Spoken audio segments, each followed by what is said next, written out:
Ladies and gentlemen, we are ready to start this session. I see that there is standing room only, and the doors are now closed, and we are ready to start. My name is Jacob Frankel. The session is going to be held in English, לבקשת ההנהלה, and we will cover a subject which has been in the headlines for a long period.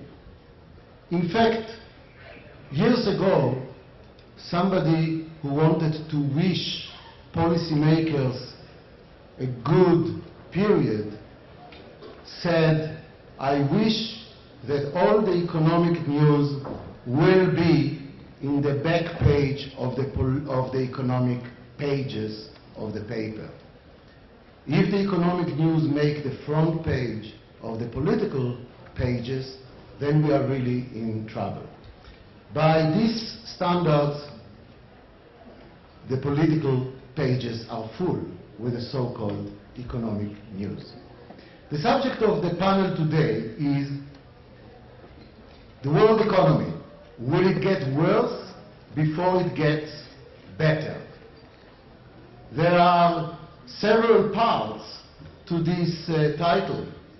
The world economy presumes that there is an entity which goes beyond national borders that is of relevance for us to understand. So basically, implicitly, we have a globalized setting, and therefore it's important to know what happens in the world economy, even though some may be interested only in their own country. Will it get worse? It means that it's somewhat bad, and well, this does not need interpretation. Before it gets better, that's a very optimistic view about life. It doesn't ask, will it get better? But it says, before it gets better, because we know it will get better. Well, that's, if you really believe in the optimism that underlies the tomorrow event where we are all gathered here, we must be optimists. But yet, we hear a lot of pessimism. How come so many optimistic people are now pessimists? Somebody said that a pessimist is an optimist with experience. So it seems that many of you have had a lot of experience. But let me go immediately to the subject matter. We have a fantastic list of panelists that will cover the world. The structure will be 10 minutes or so for each panelist. Then, if there will be urgency for interaction among the panelists or holes that need to be filled up, we will allow that, but I want to leave the rest of the time for a Q&A, so we are sure that we did not bark the wrong tree. Years ago, and not too many years ago, if you really wanted to know where the world goes, it was enough that you knew where the US goes. And if you really wanted to be more refined, you also added to this pot Europe. And emerging markets, needless to say, India, China, Latin America was in the news for different reasons, which President Toledo will tell us. Emerging markets did not play a critical role in the analysis of Quo Vadis the world, where the world goes. We are in a new universe. And in a fundamental sense, even though you will hear here relative consensus that the US is not in good shape, maybe Abby will be optimistic about it tomorrow, but now not. That Europe is not in good shape, maybe Jacques Attali will be optimistic about tomorrow, but now not. And yet, all the optimism of the world, the mild optimism, will rest on emerging markets, both in Latin America and in Asia. So the world has changed. The world has changed, the center of gravity of the world has moved, and yet when we look at several challenges, let me put 2 or 3 on the table, hoping that my panelists will address them. First, the US. Is the US out of economic ammunition? The budget deficits are large, the debt is high, loss of degrees of freedom as far as normal fiscal policy, interest rates are low, close to zero, quantitative easing has been used time and again. Do we reach the limit, and do we need really to address it from a different perspective? There is the short-term challenge. If nothing is being done, by the end of this year there will be what is called the fiscal cliff, which means a very significant reduction in fiscal deficits or fiscal spending, since there are some programs that are being eliminated. Are we ready to address it? And when I say we, I mean I look at our good friend Abby Cohen, who will tell us, is the political system there ready to address it? When we look at unemployment in the US, we notice that there is a very fundamental difference between the groups that are highly educated and the groups that are less educated. Average unemployment rate is about 8.1, 8.2%, but if you have higher education, your unemployment rate is on average half of it. And you have less than high school education, your unemployment rate is about double of it. Do we focus enough when we talk about unemployment on those structural long-term issues rather than on the short-term cyclical matters? When we go to Europe, is there an entity called Europe other than geography? Does Greece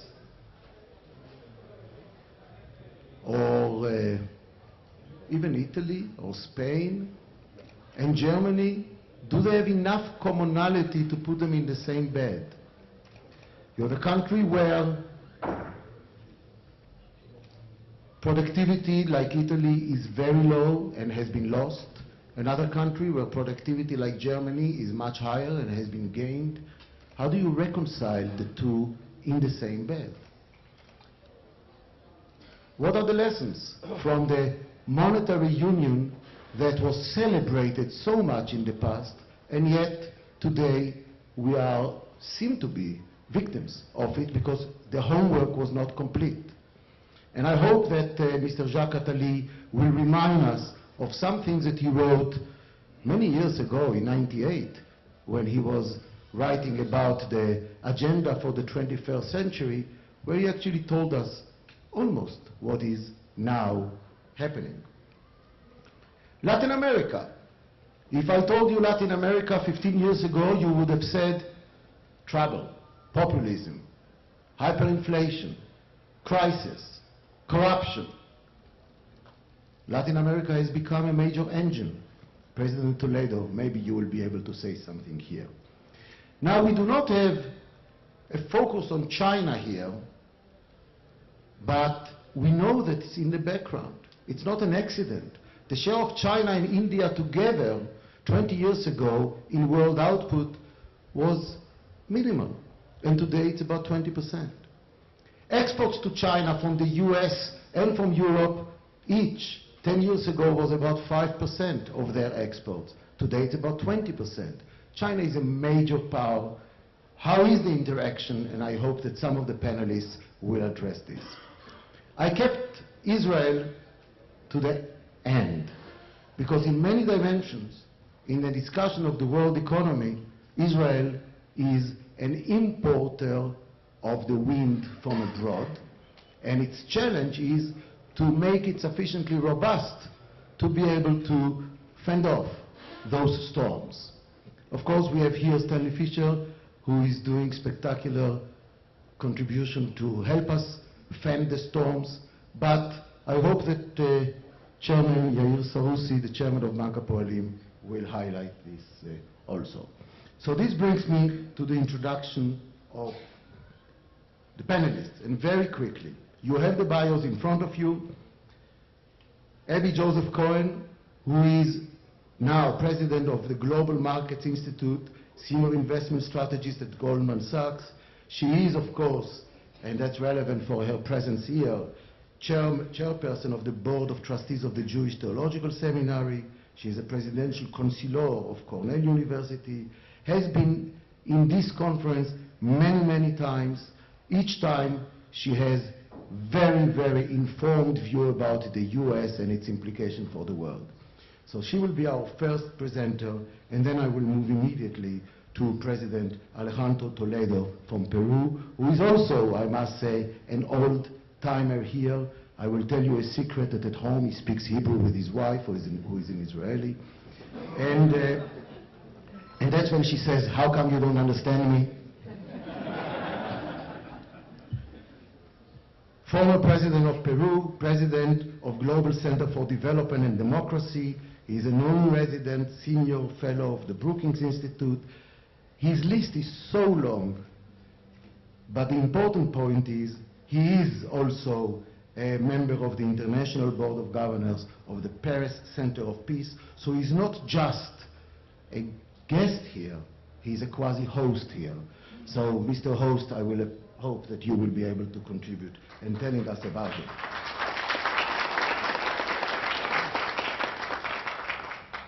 We will then turn to Jacques Attali. Very difficult to describe a Renaissance man in one dimension, and which is the story of Jacques Attali. He's the president of Planet Finance. He's an honorary member and Council of State. He's the former special advisor to the President of the Republic of France. He's founder and first president of the European Bank of Reconstruction and Development. And the titles of his books, some of them, he has probably more books than most of us have, at least hair on their heads. And the books are a couple of titles. The Economic History of the Jewish People. A Brief History of the Future. After the Crisis. He has been receiving all the prizes and honors, and please, we will appreciate if you shared your wisdom with us here. And then we will conclude with our Israeli perspective on this panel. We have Mr. Yair Sarusi, who is the chairman of the board of directors of Bank Hapoalim. He's of course also chairman of Poalim Capital Markets. He's the former president of Israel Bank Association. He's a member of the board of governors of the Hebrew University of Jerusalem. And on top of it, there is something common to all the panelists. They are all basically optimistic people, good friends, and please share your wisdom with us. So, Abby, with this, I want to give the floor to you. You are welcome to come here or to stay there, whatever you prefer. I think I'll stay here. Thank you.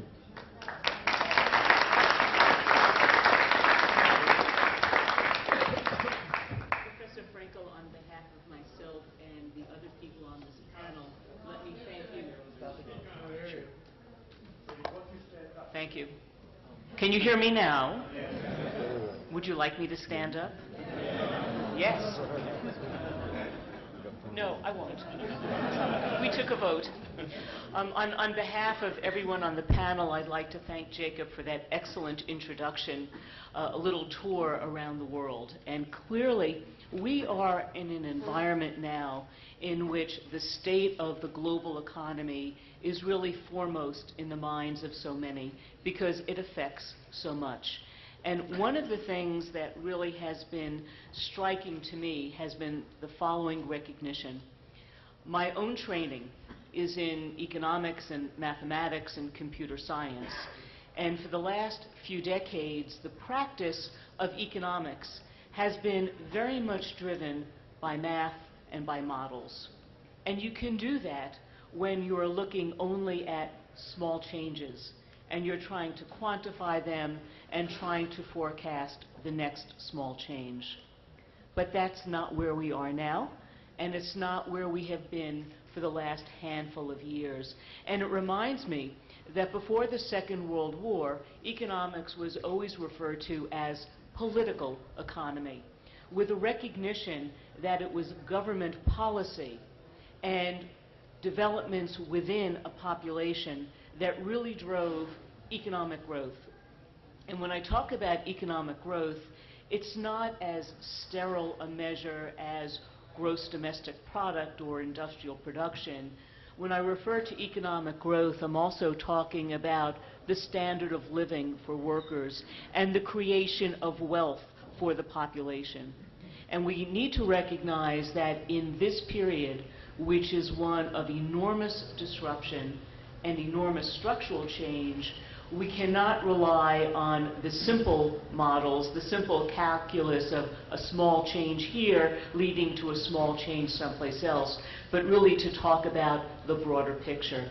And so from that standpoint, it probably is a very good idea to talk about the United States.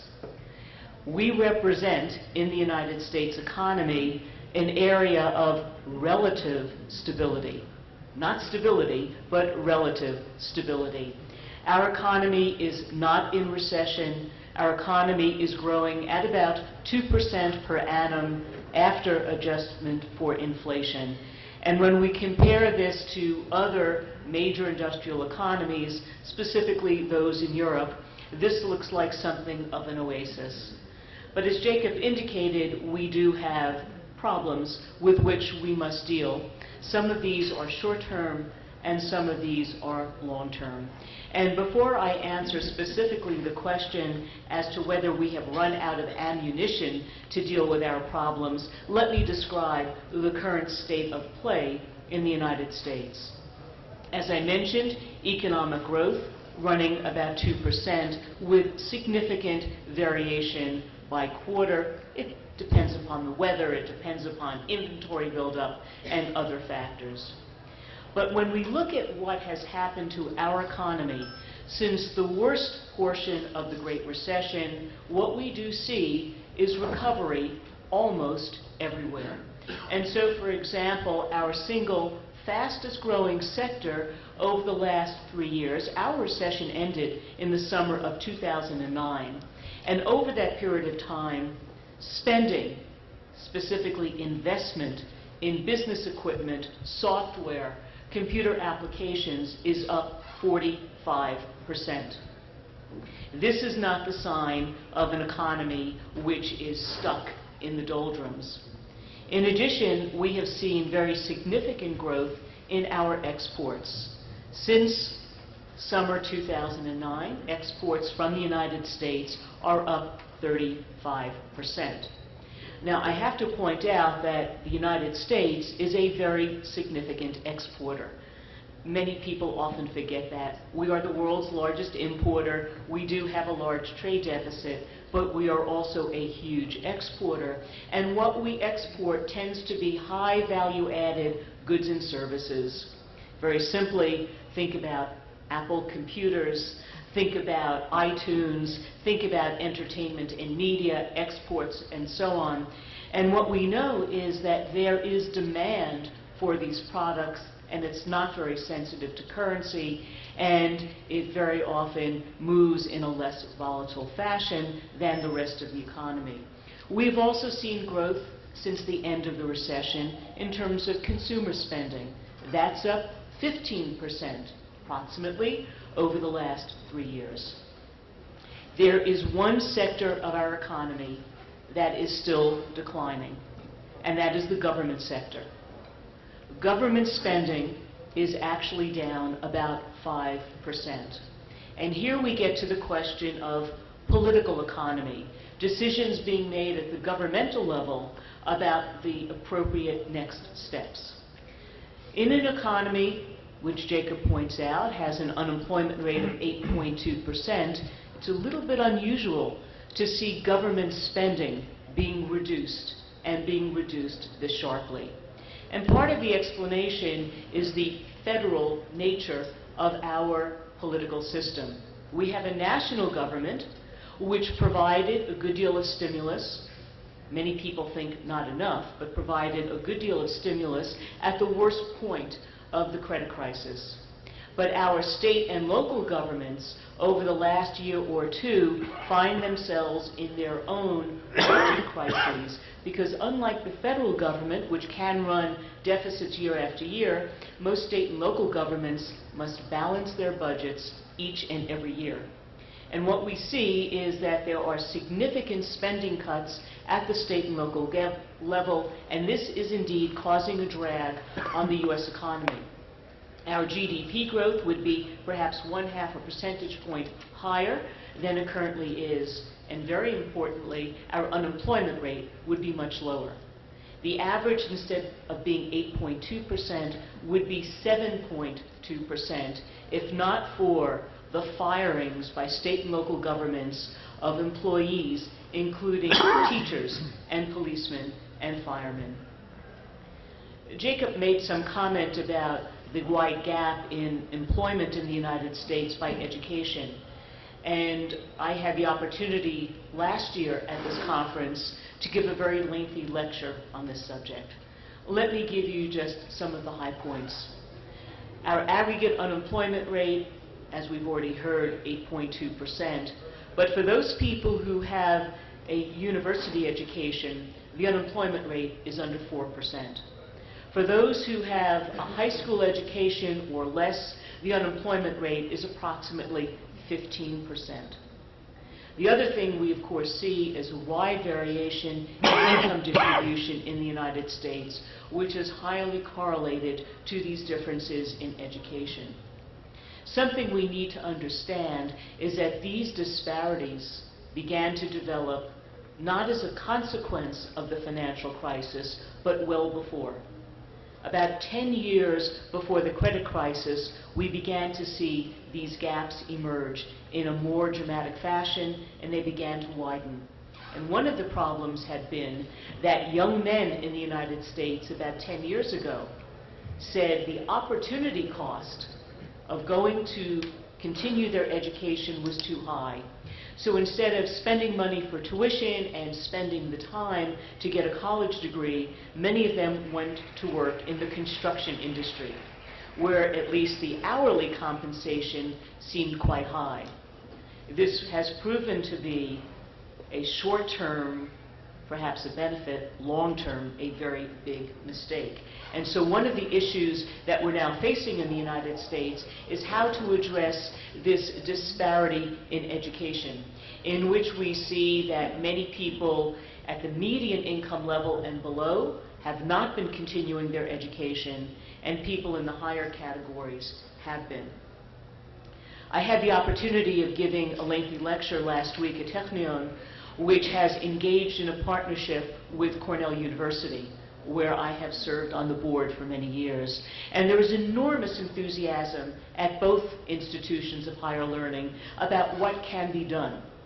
The importance of basic research, the importance of translating that basic research in so many categories of technology.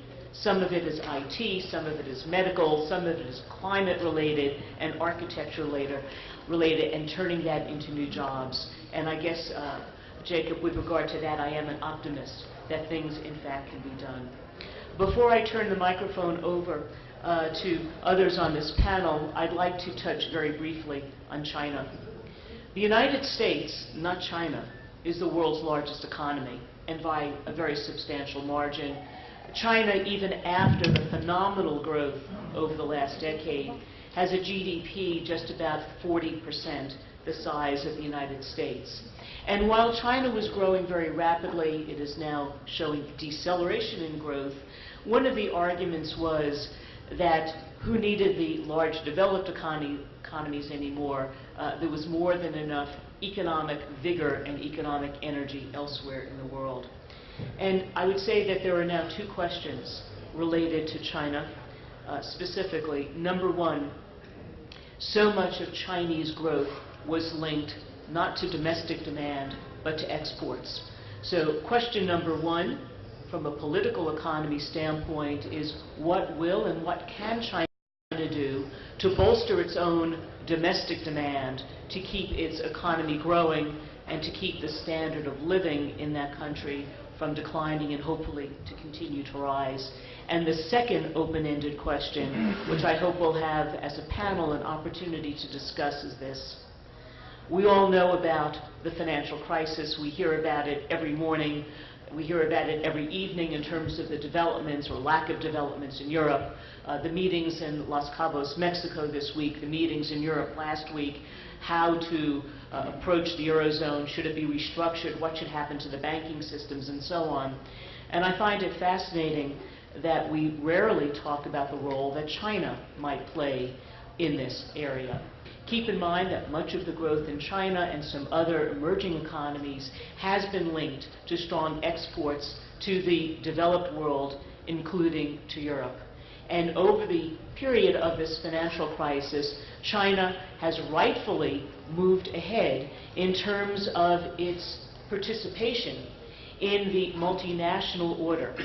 No longer the G7 or the G8, the G20, and discussions at the World Bank and the IMF, including China. And what we need to see is a movement forward in terms of not just being given the place at the table, but also an opportunity to come forward with some suggestions for responsible solutions.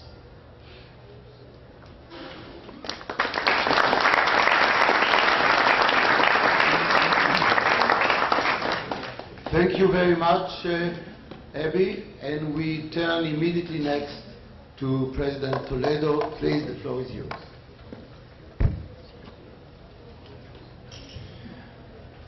Thank you very much, Jacob.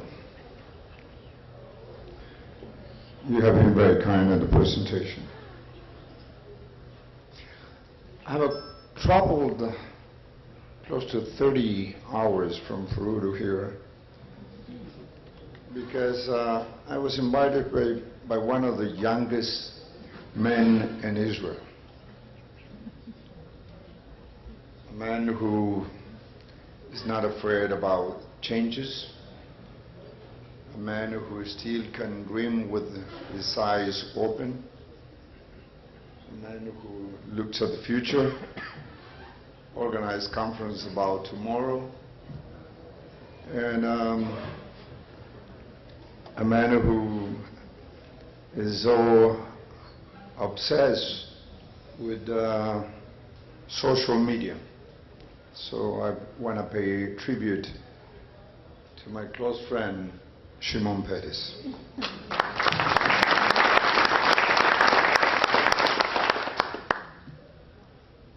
Secondly,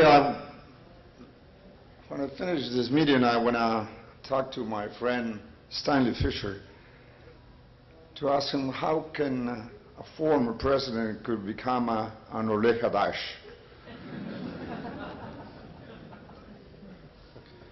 My friends, the world is so interrelated, but we need to take it to pieces. And I want to make some remarks about the emerging markets.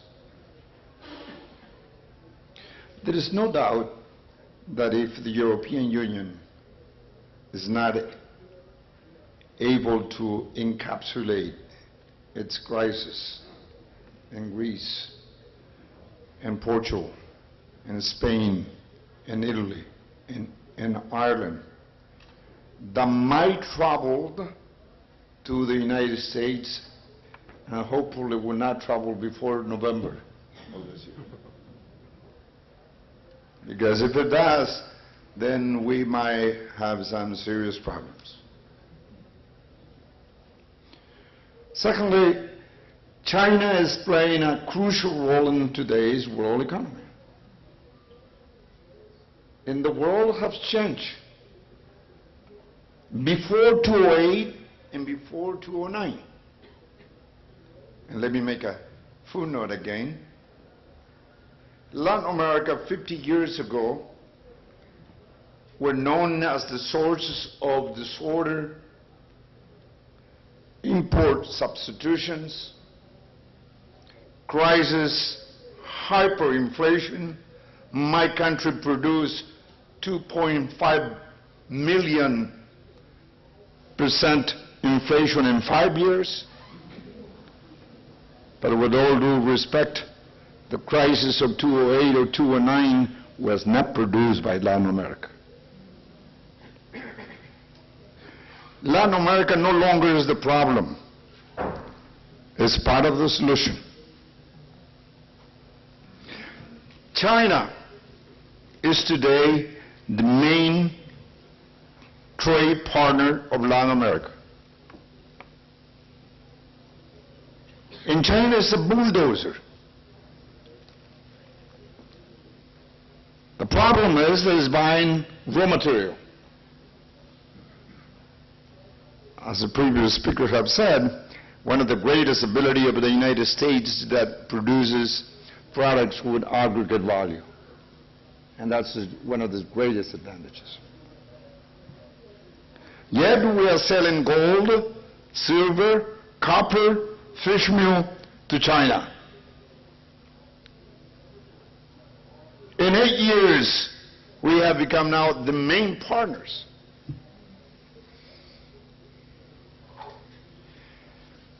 Some estimates by the World Bank has indicate that for each 1% of GDP dropped in the United States, it would have 2.5% adverse impact in Latin American economy. Let me repeat this. That for each 1 point drop of GDP in China, it will have 2.5 adverse impact in Latin America, given the intensity of our trade and whatever the buying. And that is very dangerous. It's very vulnerable, because we are not making the transition. Now that Latin America is doing very well, 6% average the last 10 years. Peru is growing between 8 and 9% the last 10 years. Inflation is 1.5%. Fiscal deficit, I don't want to try to compare it with the United States. We're doing very well. We have a lot of money in the fiscal side, but we are not using it to make the qualitative jump to invest in what Israel has done. And that gives me the great opportunity to pay tribute to what Israel has done in 64 years. Now you understand why I want to become an Ole Hadash.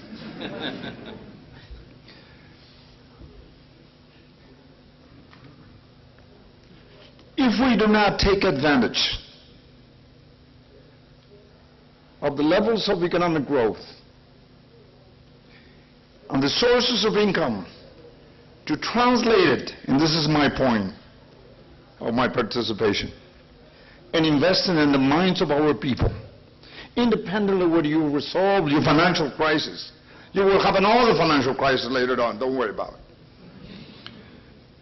But if we don't make the qualitative jump to invest in healthcare, in potable water, in sanitation, in educational quality, in the minds of our people, we might lose the train, because the natural resources that we export, the gold, the silver, the gas, the oil, they're finite, they're non-renewable. And so that's what you people did. And you guys should feel absolutely proud of what you have done. Moreover, 6% unemployment in Israel, 4% growth, 3% for the 2012. And you can do that despite the politicians.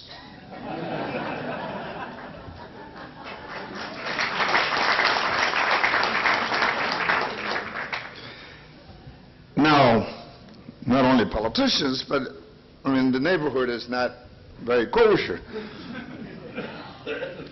Now I have to confess a challenge that we have. Latin America is the most promising continent of Latin America for the next 10 to 15 years. But we have a serious problem. Not only making this qualitative jump to invest in the minds of our people, and this is an invitation for the investors, we run the risk of collapse by success. The economy is growing at 8 or 9%, but energy is not growing at 8 or 9%. The economy is growing at 8 or 9%, but infrastructure is not growing at 8 or 9%. The economy is growing at 8 or 9%, but water is not growing at 8 or 9%. Oh, we have a bottleneck. We can have a collapse by success if we do not make with sufficient anticipation the medium and long-term investments that we need to do to cope with what's coming in these emerging markets. My friends, the combination of the European crisis, the combination of the behavior of the economy of China, and if we are able to make this qualitative jump to which I have mentioned, we can become the continent, and hopefully we could have a better investment and trade relationship with the United States. For next year, when I come and to visit my youngest friend in Israel, maybe we can talk about how can we build a bridge that shores Israel with Latin America. Thank you very much.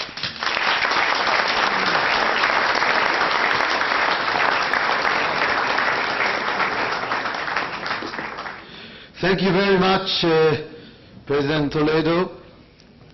And we turn next to Jacques Attali. The G20 just concluded their meeting in Mexico, issued a communique, and for many years such meetings could not have taken place without the steering of Jacques Attali. But for many years, the G20 that is supposed to deal with the world, their agenda was kidnapped by Europe, which means that many other subjects were put aside in a practical way. So my hope is that our next speaker will tell us a little bit about how he sees the European situation, how to clear the desk a little bit so that other matters of the world can also be addressed.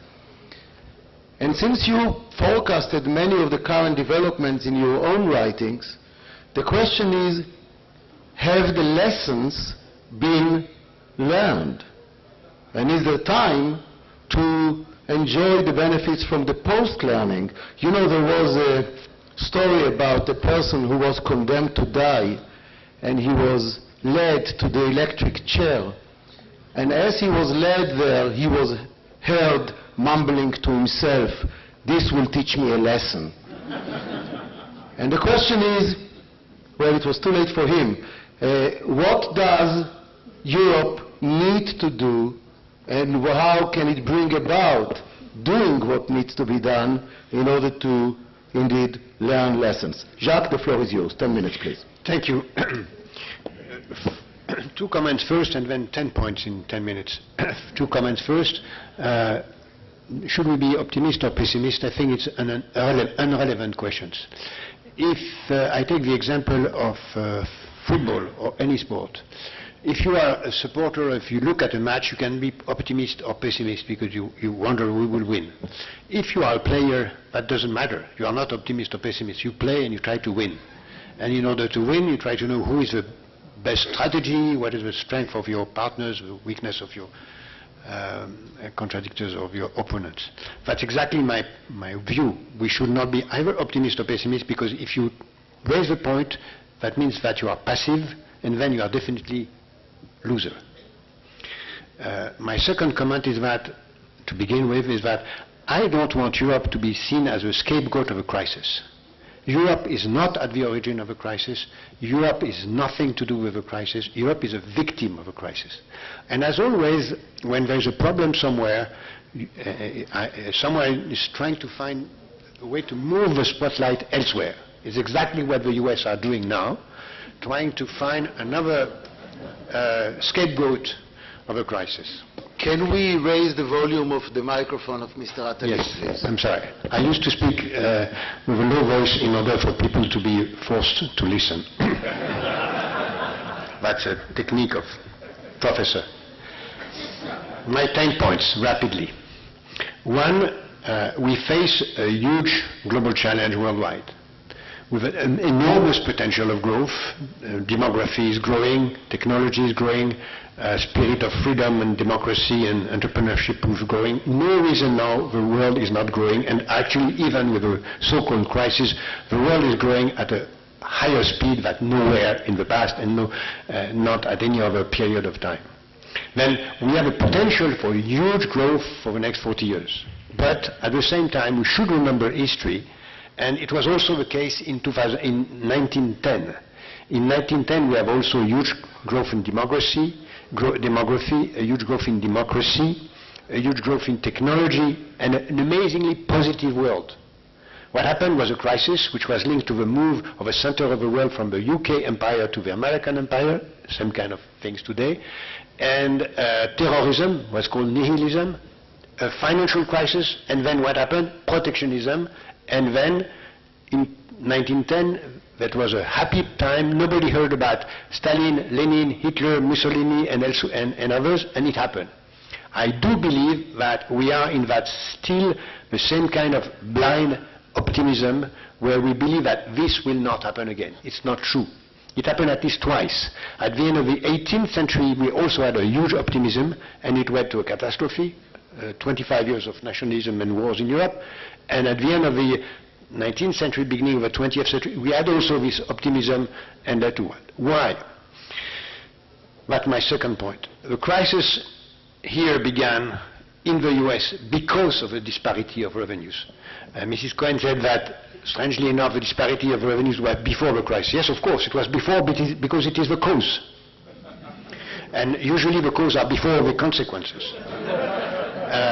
Because the disparity of revenues created a very tragic paradox that was important to raise profits, to have low revenues, but you have low revenues, you don't have purchase of power and consumption. And the only way to maintain the consumption power of people was to have, as it was very often in the past, even in Amsterdam in the 16th century, bubbles, asset values increase, bubbles in the housing market and bubbles in the Wall Street. And that bubbles, as we all know, created a way to increase the value, sell the assets, make profit, use part of the profit for consumption, part of the profit to buy higher houses, etc., etc. That can't last forever. That is really the cause of the crisis. The impossibility of having a fair distribution of revenues and artificial revenues for the financial sector, even for the very poor, subprime, where you maintain consumption. And I was told once that the Europeans are the cause of the crisis because they were silly enough to buy the subprime securitizations. I was said that by an American economist, and I really think that the maximum of bad faith. Third, that's the cause of the crisis. Third, the management of a crisis. The management of a crisis since the beginning of it was a disaster, both in the US, in Japan, and in Europe. Because we manage a crisis caused by an excess of debt in increasing the debts, which is amazing. At that time, I compared the new G20 as a meeting of people drinking too much alcohol. They meet, they say, we swear we are not going to drink anymore. And to congratulate, let's take a last glass. I said that at the first G20, and unfortunately, they still are drinking as they did last week.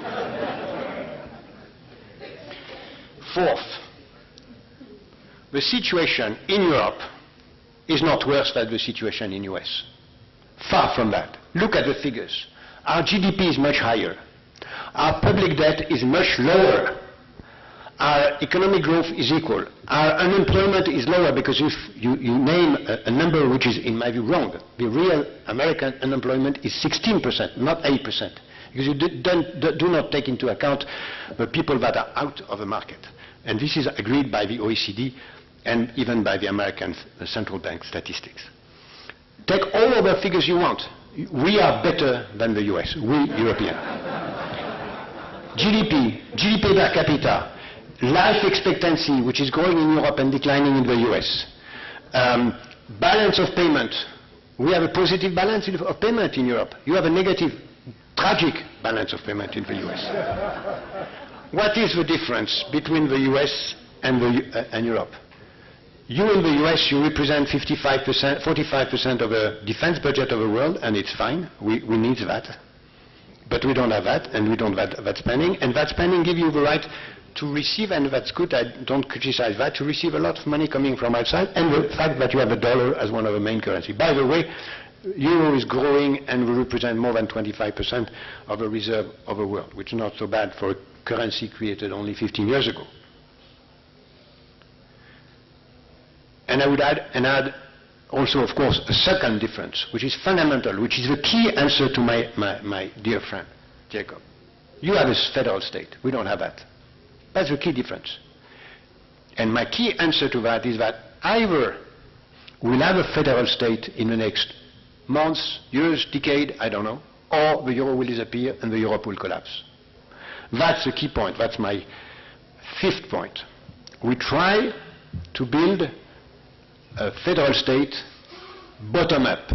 Nobody did that in the past. That's very difficult. My sixth point is that the mismanagement of a crisis is a disaster. We had elections going from one time to another, people are never bold enough. And then, as always, when you don't take a decision, you postpone it by increasing the debt. Actually, I think that the real economic doctrine in charge of the world economy and European economy today is not Keynes, neither Schumpeter, it's Mr. Madoff who is in charge. Whatever we do, it's Madoff, postponed by debt. 7, what is missing is clear. 6, I'm still in the 6th point. What is the worst case scenario? It's clear, the worst case scenario has already begun. No reform in Europe, no move towards a federal state, and therefore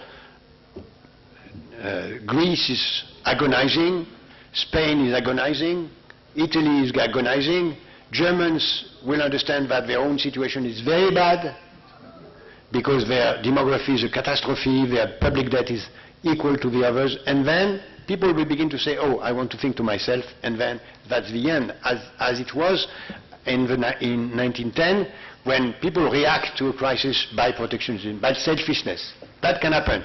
Don't forget that Europe commits suicide 4 times in the 20th century. That can happen again. That's the worst case scenario. And I think that the worst case scenario is still quite possible.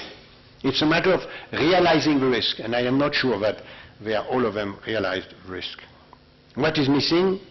A federal state. And it's not very difficult to do it.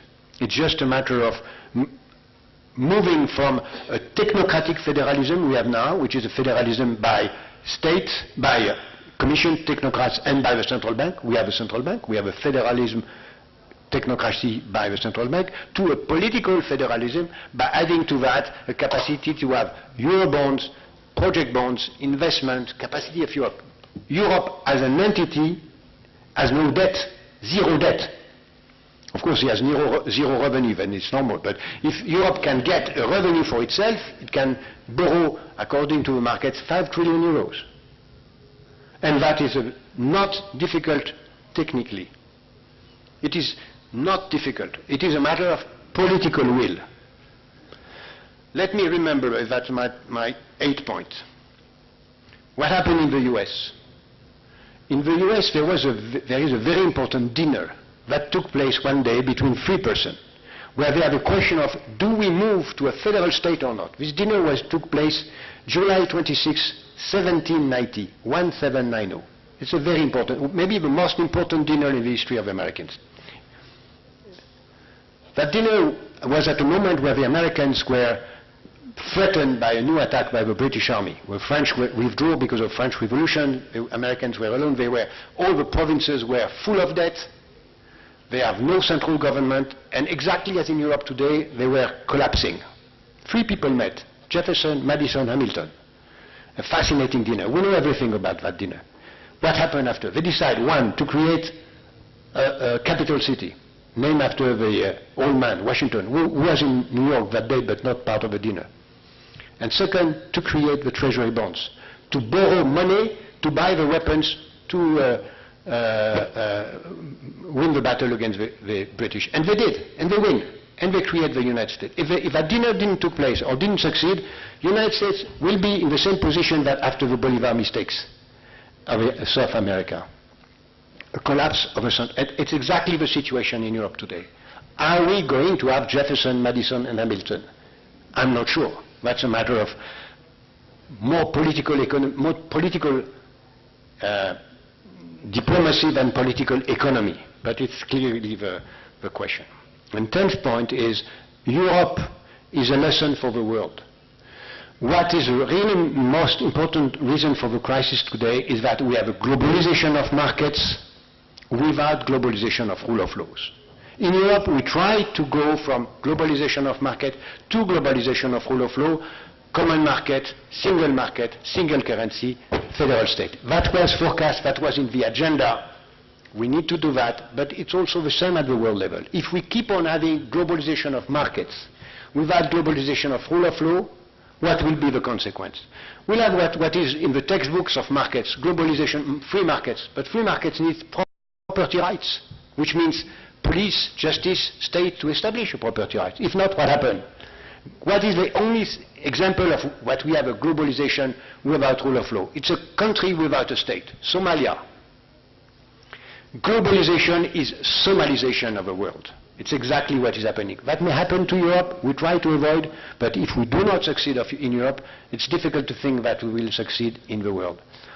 Before to conclude, I would just make a last joke, maybe to introduce the next speaker.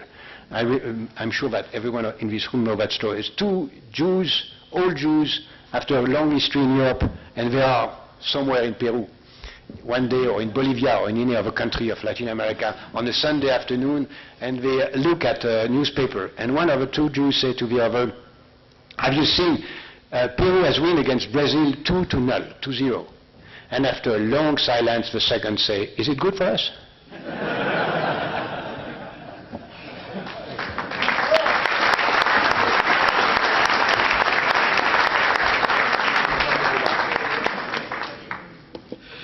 Thank you very much. You are always inspiring, informative, thought-provoking.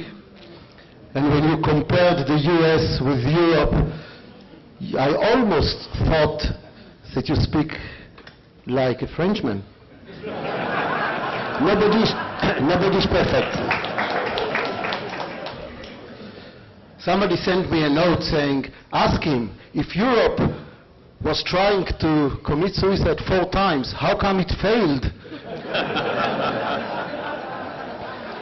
I really wonder what was served for dinner in the menu when they met in Maastricht. If you only changed the menu, you would have had the success of the Hamilton and his colleagues. We are ready now to come to the climax of the world. Yael Sarussi, Chairman of Bank Hapoalim, tell us how all this affects us, how we can save them, and then we'll open the floor. Please, the floor is yours. Says the former governor of the Bank of Israel, you know. So let me start by saying that I would skip from blaming any of the continents here. I want Israel to stay friendly with Europe and the US. We have enough problems in the Middle East. So with our neighborhood, I want to deal separately, but with you guys, we welcome both. And another thing, to give some perspective to our small economy.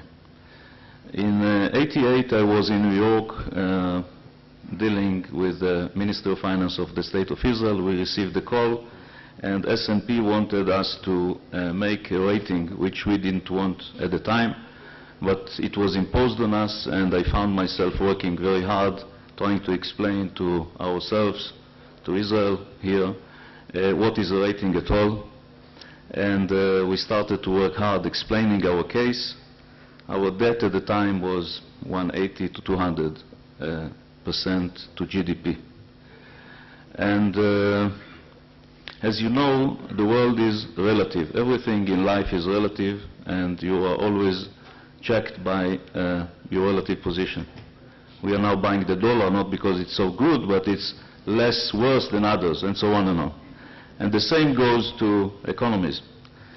And so there is always a benchmark. So just to explain what happened to us on a relative basis. There were 3 countries that were chosen to be our benchmark at the time. Country number 1, Portugal. Country number 2, Ireland. Country number 3, Greece. When I explain you that, you understand what happened to us. We didn't need to affect anyone, others did the work. And that's what happened to us, small, at the time, emerging market. By the way, there was always a discussion, where should we be? Are we developed? Are we emerging market? Where should we be in the indices, and so on and on? And we kept consistently to be in the middle of both. If you look at us, at the Israeli market in general, through all these years, at least at the last 2 decades, you can see that in terms of stability and growth, we are in between. So we are growing in the middle between, let's say, the developed to the emerging, and the same goes in terms of stability. So really, most of the time, we are in between. The good news, I think, of the world in general is that the world is still growing. Sometimes we forget to remember it. The bad news of the last 12 months is that the world is going slower. And when it's going slower, it affects all of us. Shimon Peres said yesterday that we are, as Jews, we are never content. We are always critical, and we always have things that, or issues opened that we need to discuss and question. And that's us, all of us Israelis. I think the main force of this economy is that we are really unhappy most of the time from what we have achieved. So if, Frankel, after all these years in Washington, you think it's a change, no, it did not. I think that we are here the same. We still have our own disputes and all the time, and many issues on our table. And I think that the main issue today of this field of problem in the air of the Israeli economy is growth. Growth. What could we do in order to grow faster? The growth of Israel today is 3%. Sounds good. But last year it was 4.8%. So the decline in growth is very fast. If I go to the first half of last year, 2011, we were almost between 7 to 8%. The second half, we started to see the decline. What is the effect, immediate effect? The effect is on, first of all, the macro on the budget. The budgets start to move to deficits. Why our rating was improved through the last over 20 years? Because we kept, and it's very simple, I know that there are many sophisticated economists here, professors, which I appreciate very much, but sometimes macroeconomics is more simple than people tend to think. And it starts from the budgetary deficit, and it moves to the debt of countries. And Israel was able to keep small deficit or surpluses for many years since the lesson we learned in the 80s. The discipline worked. We should not change it. This was the core of all the stability of our macroeconomics policy. Then came other things that help us grow. But this is, in my view, the number one. And now I want to say a few words about the leverage in comparison to others. The crisis that we all face in the world start from leverage. Doesn't matter if it started in US or in Europe or where else. And it was led by very low interest rate for a long time. And very low to zero interest rate for a long time is probably the number one problem of bubbles later on. In Israel it was not the case, and I hope it will not be the main focus of policy using the interest rate. Because we can still do through budgets and through cutting budgets and so on and on, other policies, we can grow the economy, and we can continue to keep this in mind, that the household in Israel, if I compare it to the world, if I compare it to the UK, the debt of household in the UK is about 98%. And if you go to the US, it's about 90%. And if you go to France, it's about 90%. And if you go to Israel, it's 42%. And this is about mentality. It's not about government. It's about us Israelis having saving mechanism and I think a mentality that saves. And if we look at the overall leverage in the country, the overall is okay. We have reduced through the years the government debt from this 200% I told you to the 70s. And when I look at the sectors, the different sectors, including real estate, where we have seen rising price, still we see that this is not a bubble. There is no, the problem in Israel of prices of real estate are in the supply side. How do I know it? Because in the moment there is a little bit reduction in prices, we see immediately that the young generation is buying it, not the investors. The buyers today in the Israeli market are those that really are in need for housing. So the problem that we have seen in prices in the last 3 years in Israel was because of a decline in the supply, not because of the demand. And the demand is not just investment, and it's not just because of interest rates, which was for a period of time. It is real demand that exists and shortage of housing. So if I, just to conclude this issue of leverage, the Israeli on average is not leveraged. Where is the problem and stress today in the financial markets in Israel? Why isn't the market that happy? And we see some problems in the capital markets because we start what we've seen in other countries, a deleveraging of the holding companies. And that's different than in many other countries. When you look at the small business in Israel, when you look at the individual, we see that there are no problems to borrow money. But when we look now at the larger companies, at the holding companies, this is when the banks and the financial institutions now are a lot more cautious. Because before, this is where we had too high leverage. So what we see today in the Israeli market and the problems, some of the problems that we face for 2012 is really the debt in the capital markets, especially focused on some of the holding companies. So what do we miss at the moment in the Israeli market? We miss the new equity to come into the market, whether it is private equity, large firms, whether it is corporations. We will see, I think, in the end, a balance. And the balance will be when prices now are being reduced from where they were, the equity market of Israel will be back, or it is already back in some of the assets, to be attractive. When it will be attractive, we will start to see new deals coming into the market here. Growth. In addition to, of course, we ask ourselves, are we going to be contaminated from other markets? This is really the major issue today, because Israel is a small and open economy. So the question that we all ask ourselves, what will be the effect on our exports? And the exports of Israel until now was very flexible. But if you move, and each market now is being lower in terms of growth, of course in the end you are affected.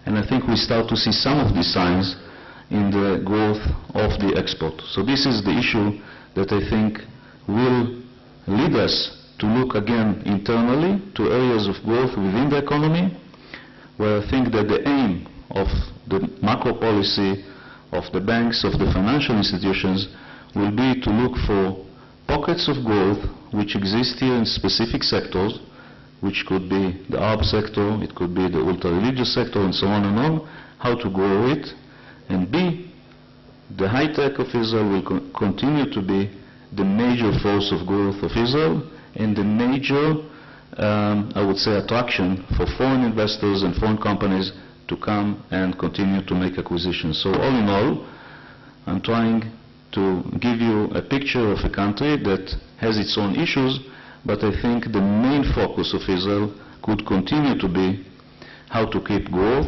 and not how to deal with the debt. Thanks. Thank you very much to all the speakers, and this is now the occasion to open the floor for a brief Q&A session. Just raise your hand, short questions, you will get short answers. Okay, I'll start from, who's going to be the second? Difficult to get the first. Yes, please. I don't know, do we have microphones around here? We don't, so you need to speak up, please. We do? But then we need to move. I can speak up. The question is for Abby Joseph. Okay, since it is recorded, please identify yourself, Thank you. brief question. And Donald move on. Balaban, the question is for Abby Joseph Cohen, and it regards a distinction between the political economics and partisan politics, and a comment that your comments on the issue of the percent of the GDP that is now represented by the government rather than private enterprise, and the fact that the government employees in the United States, by many indicators, have increased relative to the private sector, and the impact on some of the comments that you made. I wondered if you'd address that issue. Abby, 1 second. Thank you very much. Let me cluster several comments together. Thank you. Microphone over there. Please identify yourself. I would like to ask a question of our French expert on the euro, which we see front page news on almost every single day, and what the outlook is considering what's been going on in Europe. Thank you. Thank you. Anyone else while we are collecting? Yes, number 3, please. I am Aurel Weiner from Romania. A short question to Mr. Jacques Attali. I am very happy to meet him. I read many things with his signature, and it was wonderful as we heard. But I want to be more exactly, what is your prevision about Eurozone after the election, recently election from Greece? Will be Greece in Eurozone or not? Thank you very much.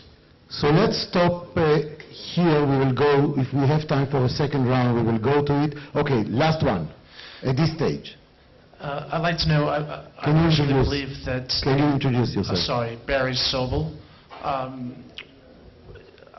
Most of the volatility today in the sovereign debt markets is due to leverage and credit derivatives.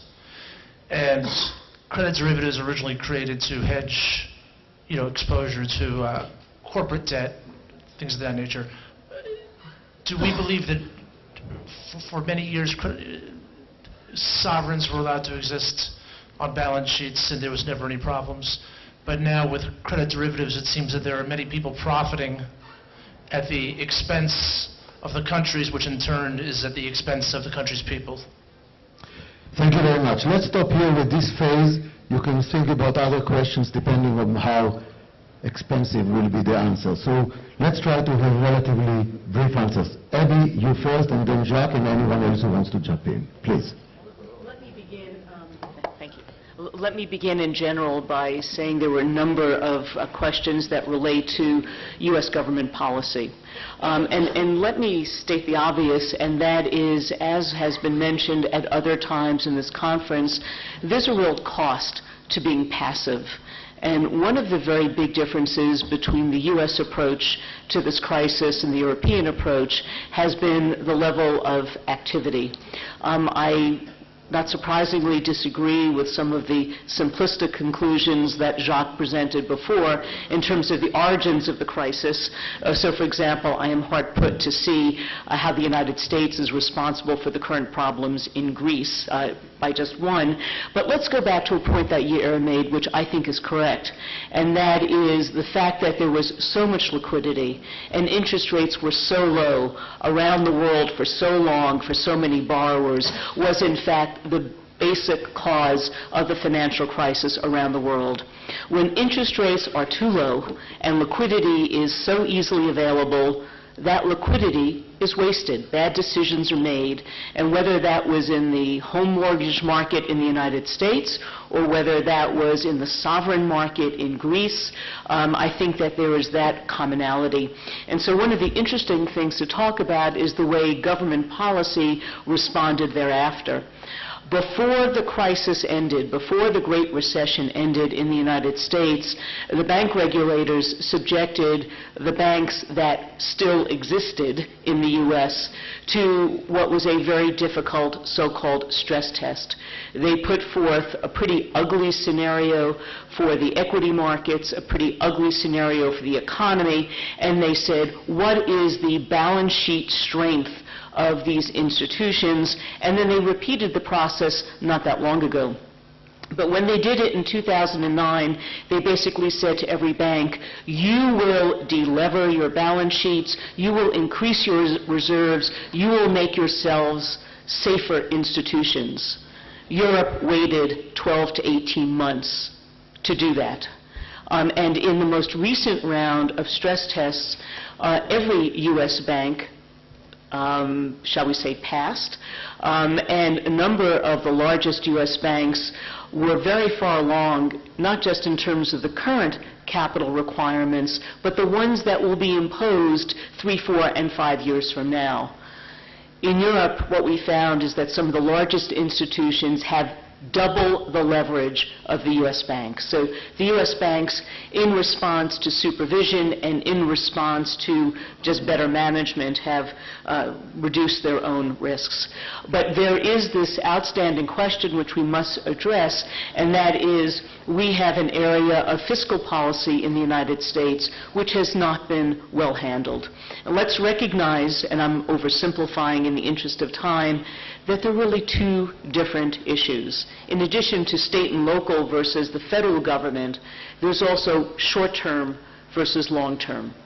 The long-term, to me, is the problem. It is the aging of the baby boom generation. The peak of the baby boom, 1957, add 65 years, that's 2022, and then we run into a situation of our Social Security system. It's probably funded okay, but the post-retiree healthcare system is not. And that is really the budget deficits that we need to be most concerned about. The short-term budget deficit that we're now dealing with is much more related to the stresses of the severe recession from which we are emerging, and also, of course, shall we say, bad stewardship in recent years.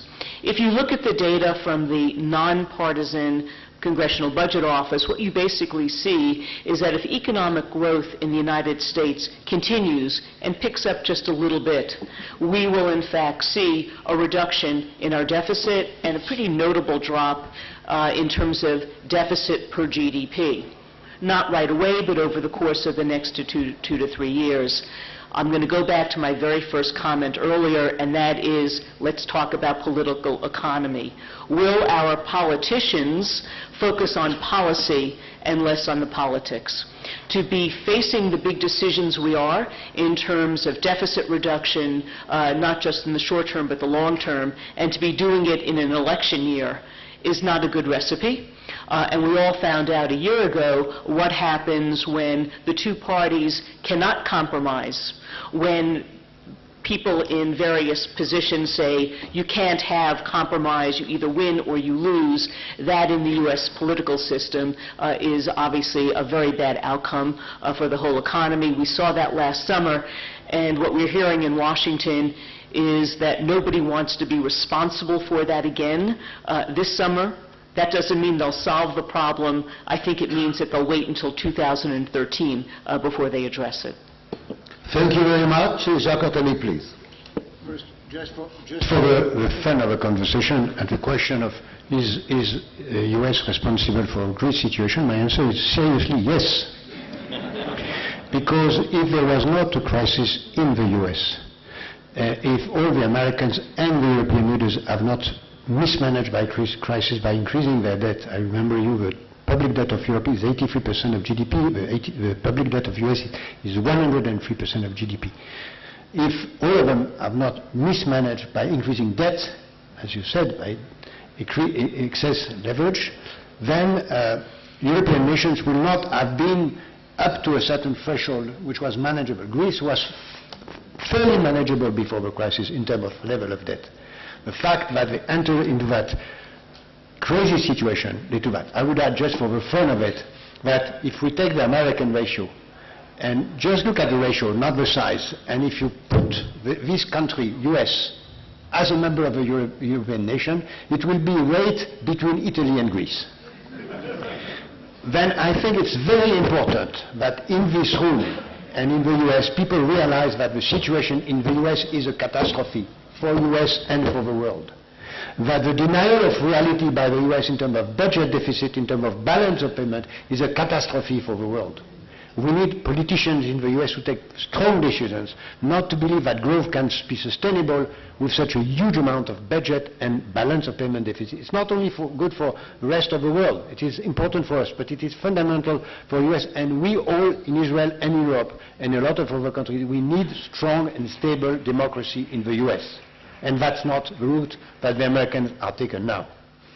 As far as the question of the survival of the Eurozone, I think I answered.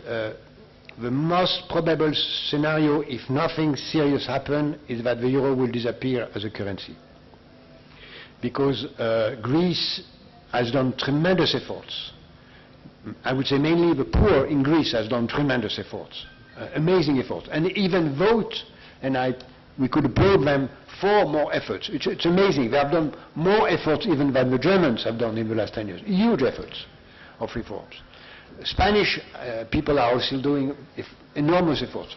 The problem is that because of the huge amount of new debt that come from the crisis, they need to be more and more efforts, and what is needed this time, and for that they need to have a global instrument for growth at the central level, like the US. I mean, what will happen to California if it was not a central government? California is bankrupt, more than Greece, more than Spain. Then we in Europe need simply to realize that we need a federal state to compensate the differences between the state and the different states of Europe, and the difference between Greece and northern part of Italy or some part of Germany is not higher. The differences between some part of Alabama or Appalachians and some part of the Silicon Valley, it's the same kind of differences. You have in the US a federal state, we don't have that. If we don't put that in place in the next, my bet is 1 year, then the euro will be in bad position. If we don't do that in the last months, I think the central bank can do something. Because after all, the first mandate of a European central bank is to survive as a central bank. And if the politicians don't act, already the central bank has done two things, what is called LTRO, which is quantitative easing, to be short. Already just to survive. If they have not done that, the euro will have already disappeared December 23rd. I'm sure that the central bank can do more. There's still a room of maneuver, but it's only a way for the central bank to say to the politicians, please decide something. We can only give you time, nothing more.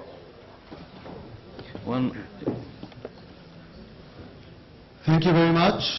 We are getting close to the end of this session. And I must say that we had a lot of views, which means that we have a lot still on our agenda. But I'm not sure whether you come out of here more or less concerned than what you were when you came in. And it is a serious reflection, because the last remark of Jacques Attali told us that there is a way out. And if you did not hear the content, you would have been optimistic. But then when he told you what has to be done, and maybe even within a relatively short period of time in historical context, then you wonder, is it feasible to have this practically a federalism within Europe? Henry Kissinger once said in a different context, that you do not create a new world political order as an emergency measure. And in analogy, we are now in an emergency situation where things are very, very fragile. Is this the most conducive environment for a new order? Or is this the time to take a pause and whatever it means, it means? You know, there is a very famous story that Jean-Claude Trichet keeps telling that he had to face, that how do you go from here to there? And the guy who was lost in the middle of London asking somebody, how do I drive from here to Dublin? And he was told, I really don't know, but I would definitely not start from here. But we are where we are, which is the challenge for policies. We are where we are. And the dream really originated many years ago. And as somebody said, if you want your dreams to come true, you better wake up first. And maybe it is a wake-up call. And maybe things are not sufficiently in crisis for everyone to bring about a new beginning. But that means that we have an agenda for our next conference, which is tomorrow in the generic sense. So let me thank all of our speakers. We just arrived by soft landing to 1 p.m. Thank you very much, and thank you for the audience.